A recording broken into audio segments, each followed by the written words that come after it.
আর মৃত ভোটার খুঁজতে এবার নয়া নির্দেশ, ডিও আর ইআরওদের সতর্ক করলো কমিশন। ঠিক কি কি নির্দেশ দেওয়া হয়েছে, প্রতিনিধি সোমরাজ এই মুহূর্তে আমাদের সঙ্গে রয়েছেন। সোমরাজ, কমিশনের তরফ থেকে ঠিক কি কি নির্দেশ দেওয়া হয়েছে? দেখো, বুথ লেভেল অফিসারদের পর এবার ইলেকট্রাল রেজিস্ট্রেশন অফিসার অর্থাৎ প্রত্যেকটি বিধানসভার ইআরও এবং তার সঙ্গে ডিস্ট্রিক্ট ইলেকশন অফিসারদের সতর্কবার্তা দিল নির্বাচন কমিশন। আর সকালেই রাজ্যের মুখ্য নির্বাচনী আধিকারিকের দপ্তরের তরফে 7 দফার নির্দেশ জেলা শাসক এবং তার সঙ্গে ইআরওদের কাছে পাঠানো হয়েছে মৃত ভোটারের তালিকা প্রস্তুত করতে। গতকাল দেখেছিলে তুমি বুথ লেভেল অফিসারদের সতর্ক করেছিল কমিশন, আর আজকে ইআরও এবং ডিএমদের সতর্ক করলো কমিশন মৃত ভোটারের তালিকা প্রস্তুত করতে। যে তথ্য তালিকাগুলি ইতিমধ্যে ডেটাবেসে তৈরি হয়ে রয়েছে, ইআরওদের নির্দেশ দেওয়া হলো সেগুলিকে ফের যাচাই করতে এবং সেই যাচাই করার জন্য কি কি পদক্ষেপ নিতে হবে তার জন্য 7 দফা নির্দেশ দিল কমিশন। যেখানে প্রথমত বলা হচ্ছে যে গ্রাম পঞ্চায়েত ও মিউনিসিপ্যালিটি গুলিতে যেখানে রেজিস্টারের খাতায় মৃতদের নাম রয়েছে সেগুলি খতিয়ে দেখার কথা বলা হচ্ছে। এছাড়াও বিভিন্ন ব্যাংক, কোঅপারেটিভ ব্যাংকে যে সমস্ত তথ্য রয়েছে মৃতদের নাম সংক্রান্ত সেই তথ্যগুলি যাচাই করার নির্দেশ দেওয়া হয়েছে। রাজ্য সরকারের যে বিভিন্ন রকমের স্কিম রয়েছে, সমব্যথী থেকে শুরু করে বার্ধক্য ভাতা, সেই স্কিমগুলিকে পর্যালোচনা অর্থাৎ স্টাডি করতে বলা হয়েছে। এছাড়াও বলা হয়েছে যে বিভিন্ন সময় খাদ্য দপ্তরে যে রেশন কার্ডগুলি জমা পড়েছে, যারা মারা গেছেন তাদের নামে যে রেশন কার্ডগুলি জমা পড়েছে বিভিন্ন সময় খাদ্য দপ্তরে, সেই ডেটাগুলি সংগ্রহ করতে বলা হয়েছে। বিভিন্ন সময় শ্মশান ঘাট অবস্থান থেকেও তথ্য সংগ্রহ করতে বলা হয়েছে। এছাড়াও যে ফ্যামিলি পেনশন পাচ্ছেন বিভিন্ন পরিবার, সেই ফ্যামিলি পেনশনের ডেটা জোগাড় করতে বলা হয়েছে। এছাড়াও এলাকায় এলাকায় অফিসারদের মৃত ভোটারদের তালিকা তৈরি করার জন্য ফিল্ড সার্ভে করার নির্দেশ দেওয়া হয়েছে। এই 7 দফা নির্দেশ দেওয়া হয়েছে মৃত ভোটারদের তালিকা আরো নিখুঁতভাবে প্রস্তুত করার জন্য। তুমি জানো 11 তারিখ পর্যন্ত, 11ই ডিসেম্বর পর্যন্ত এই তালিকা প্রস্তুত করা যাবে।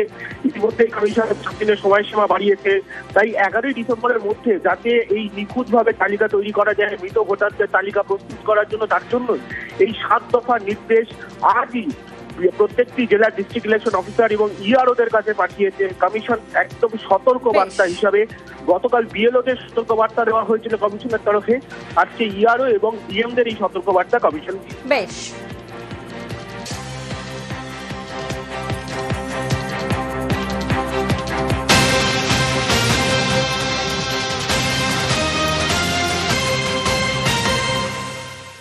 আর আবারও অসুস্থতার অভিযোগ, বিএলও এসআইআর এর কাজের চাপে ফের অসুস্থ বিএলও।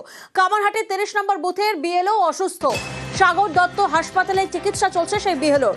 ঠিক কি অভিযোগ পরিবারের তরফ থেকে করা হচ্ছে, সুবীর প্রতিনিধি আমাদের সঙ্গে রয়েছেন। সুবীর, দেখো, এসআইআর এর যে এই ফর্ম এই যে চাপ, এই চাপের জেরে কিন্তু অসুস্থ হয়েছেন কামারহাটি বিধানসভার 30 নম্বর বুথের বিএলও সুপ্রিয়া চক্রবর্তী এবং অসুস্থ হওয়ার কারণে সঙ্গে সঙ্গে তাকে কিন্তু সাগর দত্ত হাসপাতালে নিয়ে যাওয়া হয় এবং তার স্বামী মিহির চক্রবর্তী তাকে নিয়ে যান এবং সেখানে জরুরি বিভাগে চিকিৎসা হয়। এবং চিকিৎসকরা পরিষ্কারভাবে জানিয়েছেন যে অত্যন্ত চাপ এবং চিন্তার কারণে কিন্তু তার শরীর খারাপ হয়েছে এবং তাকে কিন্তু বিশ্রামের জন্য বলেছেন চিকিৎসকেরা। এবং এই যে অতিরিক্ত যে চাপ, অর্থাৎ এসআইআর এর কাজ করতে গিয়ে যে অতিরিক্ত চাপ, সেই চাপের ফলে কিন্তু অসুস্থ হয়েছেন, এমনটাই কিন্তু জানাচ্ছেন সুপ্রিয়া চক্রবর্তী বিএলও এবং তার স্বামী মিহির চক্রবর্তী। বেশ, কাজ আমার প্রায় কমপ্লিটই হয়ে গেছে, কিন্তু আজকে কদিন ধরেই আমার শরীরটা খুব খারাপ ছিল, মানে মাথার যন্ত্রণা হচ্ছিল প্রচণ্ড। একদিন আমি মানে খুব অসুস্থ হয়ে গেছিলাম, তাও কাজটা কমপ্লিট করেছি। 2% বা 5%-এর মতো বাকি আছে। কাজ আমার কমপ্লিট। মোবাইলের কাজেও আমি করেছি, চার্জ অফিস থেকেও আমাকে সহযোগিতা করেছে, কিন্তু এখন হঠাৎ করে তাই এখানে ডাক্তার দেখালাম। ডাক্তারবাবু বলে এগুলো সব টেনশন আর ইয়ের জন্য, চাপা একটা তো থাকেই যে কাজটা সঠিকভাবে আমরা করতে পারছি কিনা। এমনিতে ঠিক ছিল, এবার রাত্রে কাজের তো একটুখানি চাপ আছে, তবুও যতটা পারছে নিজের নিয়ে কাজ করছে। চাপের ইয়েতেই ঘুম বা একটা কম হচ্ছে, খাবার টাইমটা ঠিক মতো পাচ্ছে না, কারণ কাজটা আগে ওঠাতে হবে। কদিন ধরে মাথা যন্ত্রণা করা, কালকে বিকাল থেকে হঠাৎ করে প্রচণ্ড মাথা যন্ত্রণা এবং সেই সাথে প্রায় 8 থেকে 10 বারের মতো বমি। ডাক্তারবাবু বললো যে এটা স্ট্রেস থেকে এসে, বললেন কিছুদিন যদি সম্ভব হয় আপনি কথা বলে কদিন রেস্টে থাকুন, তারপরে আপনার বাকি যে কাজটা আপনি উদ্ধার করার চেষ্টা করুন। আর এবার বিএলওদের কমিশনের হুঁশিয়ারি, আইনি পদক্ষেপের হুঁশিয়ারি কমিশনের। এসআইআর নিয়ে বিএলওদের খোলা চিঠি সিইওর, খোলা চিঠিতে বিএলওদের সতর্কবার্তা কমিশনের। ইচ্ছাকৃত ভুলে আইনি পদক্ষেপের হুঁশিয়ারি। বিএলওরা কমিশনের ডেপুটেশনে স্মরণ করালেন সিইও।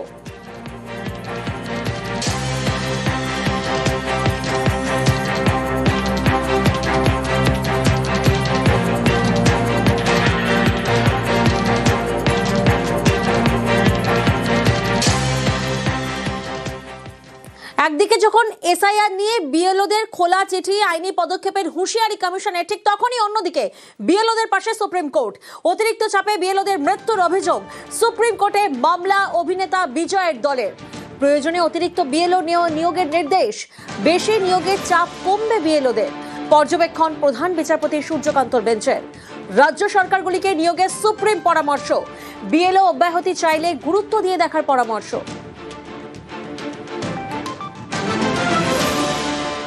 आज का जो मामला था, टीवी की तरफ से एक एप्लीकेशन आई। तमिलनाडु के अंदर में बीएलओज पर एफआईआर रजिस्टर हो रहा है और कुछ बीएलओज सुसाइड कमिट कर रहे हैं।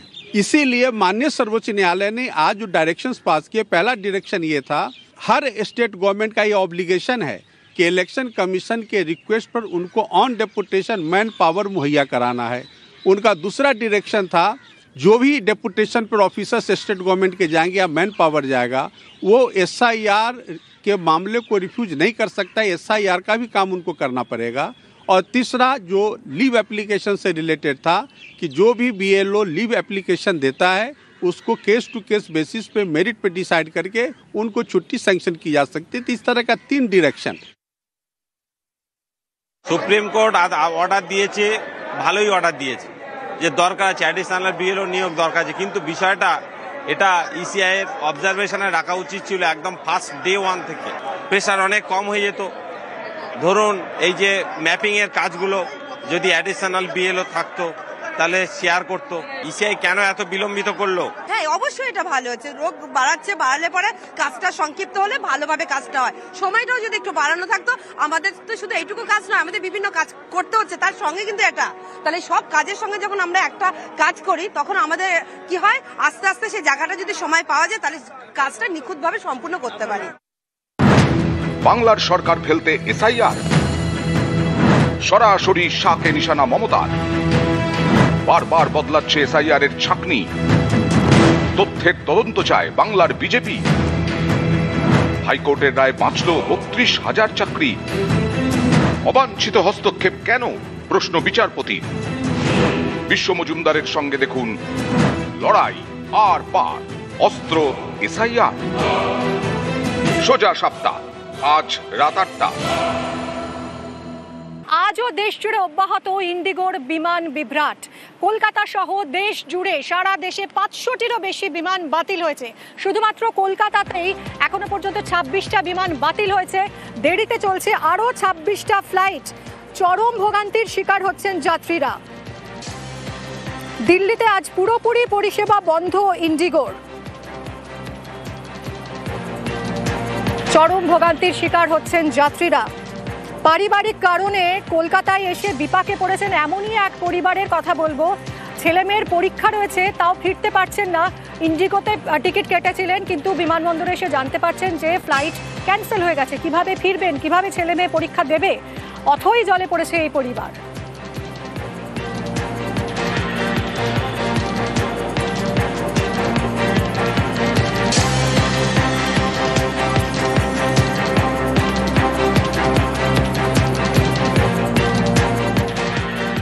मेरठ में रहते हैं। अच्छा। और वहाँ यहाँ गए थे, हम पोर्ट ब्लेयर गए थे। अच्छा। वहाँ से रिटर्न हुए तो पहले तो वहीं पर एक कैंसिल हुआ, दूसरे में मिला। फिर वहाँ से कल 2 बजे यहाँ पर पहुँचे कलकत्ता, और यहाँ से जो हमारा 7 बजे फ्लाइट था वो भी कैंसिल हुआ। फिर हमें आज का शाम 4 बजे का फ्लाइट मिला, वो भी अब कैंसिल हो गया। अब हम धक्के खा रहे हैं। ट्रेन रेलवे स्टेशन जाएंगे, देखेंगे। मिसिज को परसों अमेरिका जाना है। आपको तो अमेरिका जाना था? अमेरिका जाना है।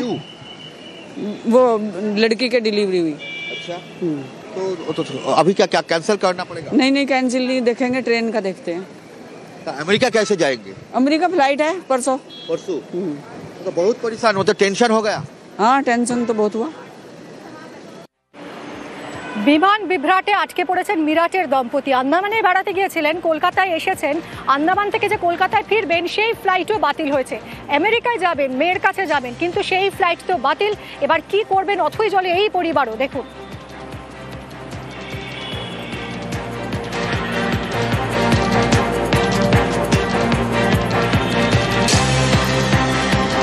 বিমান বাতিলে দুর্ভোগ দিল্লির ছাত্রেরও। পরীক্ষা রয়েছে, কিন্তু পরীক্ষা থাকলেও ফিরতেই পারলেন না এই ছাত্র। বিমান বাতিলে কলকাতাতেই আটকে পড়েছেন তিনি। ট্রেনে করে পাটনা গিয়ে ফ্লাইট ধরার ভাবনা। বিমান বাতিলে পরীক্ষা দিতে পারা নিয়ে অনিশ্চয়তা দেখা দিয়েছে।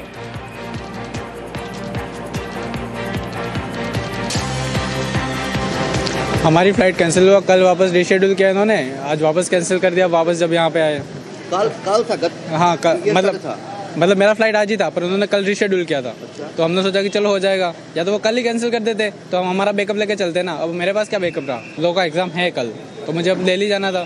अब वो तो मेरे पास ऑप्शन ही नहीं बचा दिल्ली जाने का, तो मेरा कल का एग्जाम तो छूटेगा ना। तो अभी क्या करेंगे आप?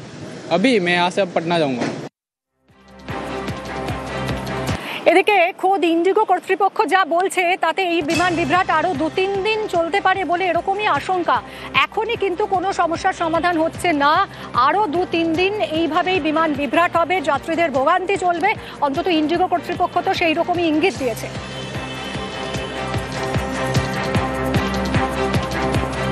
আরো বিমান বিভ্রাটের ইঙ্গিত, ইন্ডিগোয় আরো পরিষেবা বিভ্রাটের আশঙ্কা। আগামী 2-3 দিন পরিষেবা বিপর্যয়ের ইঙ্গিত। পরিষেবা বিভ্রাটের ইঙ্গিত খোদ ইন্ডিগো কর্তৃপক্ষের। 8ই ডিসেম্বর থেকে উড়ান আরও কমাবে ইন্ডিগো সংস্থা। উড়ান ছাঁটাই করে পরিস্থিতি সামালের চেষ্টা করছে ইন্ডিগো। অর্থাৎ যাত্রী দুর্ভোগ এখন আপাতত চলবে, সেই আশঙ্কা কিন্তু থেকেই যাচ্ছে, কারণ ইন্ডিগো কর্তৃপক্ষ মনে করছে এই পরিস্থিতি সামাল দিতে হলে তাদের উড়ান আরও কমাতে হবে। 8ই ডিসেম্বর থেকে তারা ফ্লাইটের সংখ্যা আরও কমাবে। উড়ান ছাঁটাই করে পরিস্থিতি সামালের চেষ্টা ইন্ডিগোর।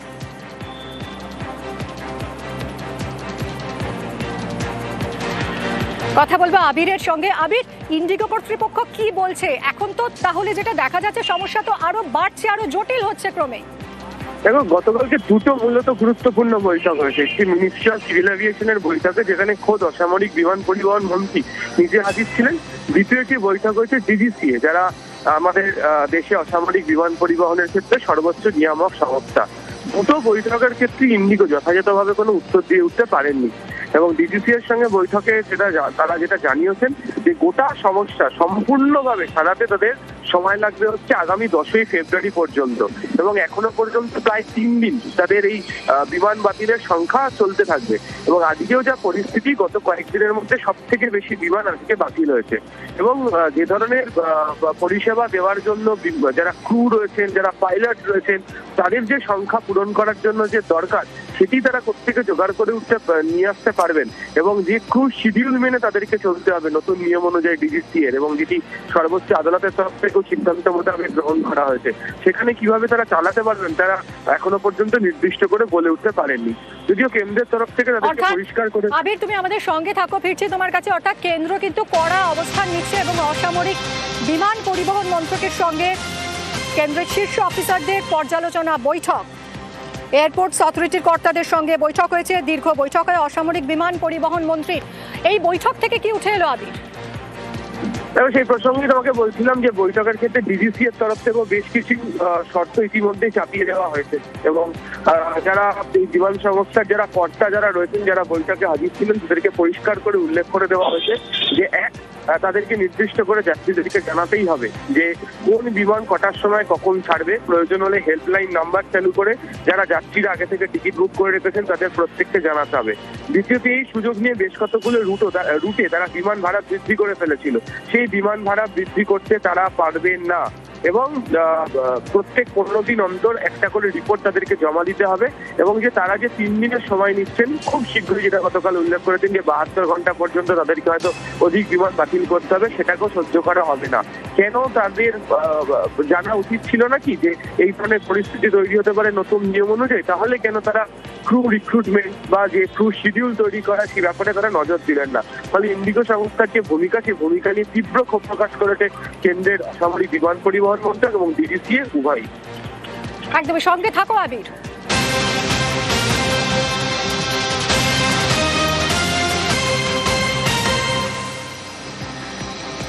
কর্মী সংকটে বিমান বিভ্রাট, ডিজিসি এর কর্তাদের সঙ্গে বৈঠকে স্বীকার করে নিয়েছে কার্যত ইন্ডিগো কর্তৃপক্ষ। কর্মী সংকটে এই সমস্যার তৈরি হয়েছে। বৈঠকে কর্মী সংকটের কথা স্বীকার বিমান সংস্থার। দেশের সবচেয়ে বড় বেসরকারি বিমান সংস্থা ইন্ডিগো এবং তাদেরই এইরকমই এই ধরনের একটা সমস্যার মধ্য দিয়ে তারা যাচ্ছে। আবির, এই সমস্যাটা তো হঠাৎ হয়নি, হঠাৎ করেই তো পাইলটরা বা ক্রিউরা তারা তো চাকরি ছেড়ে দেননি। তাহলে ধীরে ধীরে যখন এই সমস্যা হচ্ছিল, কেন ইন্ডিগো কর্তৃপক্ষ কোনো রকম নজর দেয়নি সেদিকে? সেটাই তো প্রশ্ন। তার কারণ হচ্ছে দেশের যাত্রীরা যারা বিমান ব্যবহার করেন তাদের প্রায় 70 থেকে 75% ব্যক্তি তারা ব্যবহার করেন হচ্ছে ইন্ডিগো। পরবর্তী সময় গুজরাটে এয়ার ইন্ডিয়া দুর্ঘটনার পর এই সংস্থার বিমান ব্যবহারকারীর সংখ্যা বেড়ে যায় এবং দেশের মধ্যে সব থেকে বেশি রুটে তারা বিমান চালান এবং সব থেকে বেশি সংখ্যক বিমানও তাদের হাতে রয়েছে। কিন্তু তার জন্য তারা ভাড়া নির্ধারণ করছেন, তারা সময় অনুযায়ী ভাড়া বা লাগেজের যে মূল্য সেটাকে তারা বৃদ্ধি করে দিতে পারছেন, কিন্তু এই সংখ্যক বিমান চালাতে গিয়ে যাত্রীদেরকে টিকিট বিক্রি করার পর তারা বুঝে উঠতে পারছেন না যে তাদের কত সংখ্যক ক্রু প্রয়োজন। এবং কেন্দ্রের তরফ থেকে যখন নিয়ম চালু করা হয়েছিল যে যারা ক্রু রয়েছেন তাদেরকে সপ্তাহে, মাসে, দিনে কত ঘন্টা করে ডিউটি করতে হবে, সেখানেতেই বিমান সংস্থাগুলোর সঙ্গে কথা বলা হয়েছিল, সেখানেতেই বিমান সংস্থা হাজির ছিল। ফলে তারা কেন আগেভাগে ব্যবস্থা গ্রহণ করলেন না? এবং সব থেকে খারাপ যেটা কেন্দ্র মনে করছে যে গত কয়েকদিন ধরে যখন এই ধরনের অবস্থার সম্মুখীন হতে হচ্ছে তাদেরকে, যাত্রীদেরকে ভোগান্তির মধ্যে পড়তে হচ্ছে, তখনও দেখতে পাওয়া গেছে যে বিমান বাতিল করার পরও বেশ কিছু রুটে তারা বিমানের ভাড়া বৃদ্ধি করে ফেলেছে।